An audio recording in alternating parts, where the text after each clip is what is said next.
What's up, bitches? We back. Week 8, $1 million picks. Week 8, $1 million picks. Today I have 4 games for you guys. These are each $250,000 on the line. And we have the 4 best games of the week. Before I start, though, I want to talk about my sponsor for today's video. My sponsor for today's video is Nespresso. At checkout, if you use the code ADG, you will receive 20% off your next purchase. So please go to Nespresso's website and use that code for your next purchase. Now, first game of the week, motherfuckers. We have Cowboys versus Eagles. The joke of the NFL, the NFC least matchup. Sunday Night Football, guys. Sunday Night Football. So, the spread for this game is Philadelphia minus 11. The over-under is 43 points, and the money line for the Cowboys is plus 400, and for the Eagles, it's minus 500. 2 fun facts, that Brandon Graham is tied for third in the NFL for sacks. So watch out for him this game, because the Cowboys have a very depleted offensive line that has given up a lot of sacks, especially last week. And Jalen Smith leads the league in tackles some fucking how. No one knows how, but every tackle he makes is after like a 25-yard run. So this stat to me is completely irrelevant. Just somehow he ends up leading the league in tackles. But it's a shame that he can't tackle the guy for a loss of 2 yards. Instead, tackles him after a gain of 25. So it's a huge shame. But yeah, when it comes to how I think this game will plan out, I think this game will be one of those where it's at first it's very close, very like a stalemate between both teams, and I think towards the end, Philadelphia will find a way to pull away from the Cowboys and win comfortably. I'm going with Philadelphia minus 11, so I'm saying they're going to win 31-14, which will put them which will put the game in the over 43 points. So yeah, Philadelphia is going to win 31-14. Carson Wentz will have a great game. Boston Scott will rush for over 100 yards. He'll probably score either 1 or 2 touchdowns, considering how bad the Cowboys defense is against the run as well as against the pass. So I think Fulgham from the Eagles will go off his game, as well as probably Tim Hightower, the random guy that they have. So I think those 2 guys will feast on the Cowboys defense, considering how many big plays they give up and how bad of a DC Mike Nolan is. So I think this game will be at the end a comfortable win for the Philadelphia Eagles. Unfortunately, it hurts me in the inside, guys. It hurts me in the motherfucking inside having to say that I know for a fact that the Eagles are going to win this game. I have no faith in DiNucci, guys. Like, who even is that? Like, he sounds like a plumber, like an Italian plumber, like fucking Mario. Like, how the fuck are we supposed to win with a plumber? I don't know. But 7th round pick couldn't even start for Pitt when they literally have a guy named Kenny Pickett who can't throw the ball more than 5 yards. So it's a shame. But yeah, guys, next game we got the Rams versus Dolphins. I'm very excited for this game. I really want to see how Tua plays against the Rams, especially considering how dominant the Rams defensive line is with obviously like Aaron Donald. He played really well last game against the Bears. So I think that will continue, and I'm very scared of how of Tua dealing with that. Hopefully he can just get rid of the ball pretty quickly and stuff. For this game, it's Dolphins plus 3.5. The over-under is 45.5 points, and the money line for Miami is plus 160, and for the Rams, it's minus 180. So this one is more of like it's hard to tell how this game will play out, obviously because Tua hasn't played yet.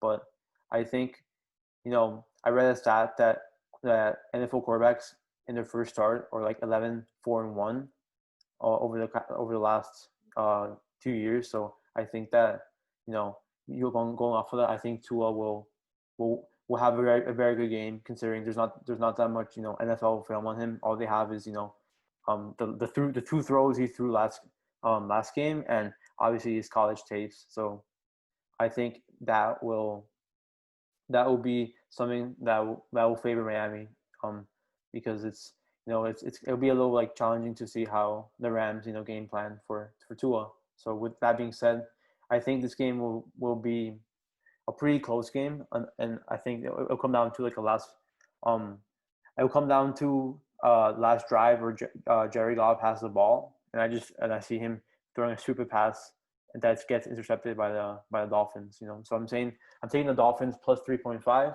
I'm going with the over, and my score prediction for this game is 27-21 Miami Dolphins. I think the Rams offensively are very inconsistent. You know, some games they can score 30 plus points this year, and other games they'll score 10, 17 points. So it just depends how well or how many turnovers Jared Goff does. But since he's prone to turnovers, and since Miami statistically is like the eighth best defense against the pass, I think this will be a game that Miami defensively will be able to get a few turnovers off of Goff. All right, motherfuckers. Game 3. This is a really big game. 49ers versus Seahawks. This game is going to be a very fun game to watch. So for all of you guys who, or as a neutrals, you know, I think this game will be really good to watch. As a bettor, this game, I think it's going to be very hard to tell, very hard to predict. You know, the spread for this game is Seahawks -3. We got the over/under 53.5 points, and the money line is -150 for Seattle and +130 for San Francisco. So I think this is one of those games where after Russ Wilson last game was unable to, you know, clutch it up in overtime multiple times, I definitely believe that this will be like a bounce back game for him. I think considering how many injuries the 49ers have offensively and defensively, I think their defense will be vulnerable for a lot of like deep throws to Tyler Lockett as well as DK Metcalf. I think those two will be able to feast um, against the 49ers defense. Obviously, from a Seahawks standpoint, their defense is dog shit. You know, they're probably like the worst. They're probably tied with the Cowboys for worst defense in the league. I definitely think that, you know, someone like George Kittle will be able to feast against those Seahawks linebackers. However, the Seahawks will not have Deebo Samuel this game, so I think without Deebo, I think the 49ers, well, they'll have to rely more on like players like Ayuk and whatnot. So I think if one of those guys besides Kittle is able to step up, I think the 49ers offense will be just fine. But it definitely is important to note how many injuries they have in the running back position as well as the receiver position, as well as the fact that, you know, Garoppolo has been pretty terrible this year, especially after his injury. So that's something to note. You think that considering how bad the defense is for the Seahawks, that he will still be able to score quite a few amount of points, but who knows? Considering Garoppolo struggled a lot in the last few weeks, it's tough to tell. But yeah, with that being said, I'm going to take Russell Wilson in the Seahawks this game. You know, I'm taking the Seahawks -3. I'm definitely going with the over for this game, and I'm going with a pretty close 35-31 Seahawks win for this one. I think this will be a complete shootout, but I think at the end, Russell Wilson will have a final drive, and he will bounce back from last week's debacle against the Cardinals. So I think him and Lockett and him and DK Metcalf will have a very good game this game. Last but not least, I got the Steelers versus Ravens. This is another very tough game to predict. Two teams that are very, very strong, and and um and it took me a while to come up with my prediction for this one because I was very like indecisive on who I should pick. But basically for this game, you know, the spread is Ravens -4.5. The over under is 46.5, and money line for Baltimore is -215, and for Pittsburgh is 185.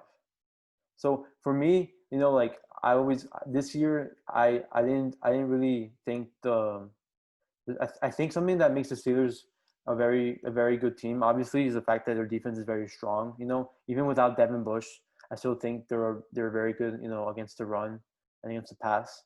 I think a team like the Ravens that, you know, rely a lot on the run. I think the Steelers will be able to neutralize the run, which will put the ball in Lamar's hands, and Lamar has proven in those situations when he come up against very good defenses, especially against the pass, that he struggles a lot in those games. And considering the fact that the receiving core, statistically is like the worst in the NFL, like just their pass game is like dog shit. I think they will struggle a lot against the Steelers, at least initially to score points. You know, I think the Steelers definitely have that advantage, and the Steelers having statistically the best receiving core in the NFL, I think that will prove to be very, very effective against the Ravens defense. You know, I think the Steelers definitely have. At least in my opinion, I think the Steelers will be able to win this game. I think it'll be a pretty close game. I think the Ravens will find a way to keep it pretty close. but I still think that the Steelers will find a way, especially through their defense, to limit Lamar's ability with running. I know it's very hard it's like to say that you can neutralize Lamar's running ability, but I think the Steelers will be able to, at least for the most part, neutralize how many big runs him and Ingram and Gus Edwards have in the game. So for this game, I've got the Steelers plus 4.5. I got the over for this game, and my score prediction will be 30-24 Steelers. I think that might be. I understand that might be a pretty high scoring game in terms of uh, I did say that the Steelers defense should be able to neutralize the Ravens offensively, especially against the run. But I do think that considering how explosive Lamar is running the ball, that there will be times when he'll be just too fast to contain, and that will lead to field goals and touchdown drives. So I got that's why I had him scoring 24 points. But yeah, that's pretty much it. So like I said, each game for this $1 million picks is 250 on the line.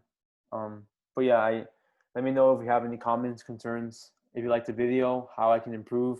I try to make the video a little better. I have like an intro to it and more sound effects and transitions. So hopefully you guys like that. Yeah, that's it from this video.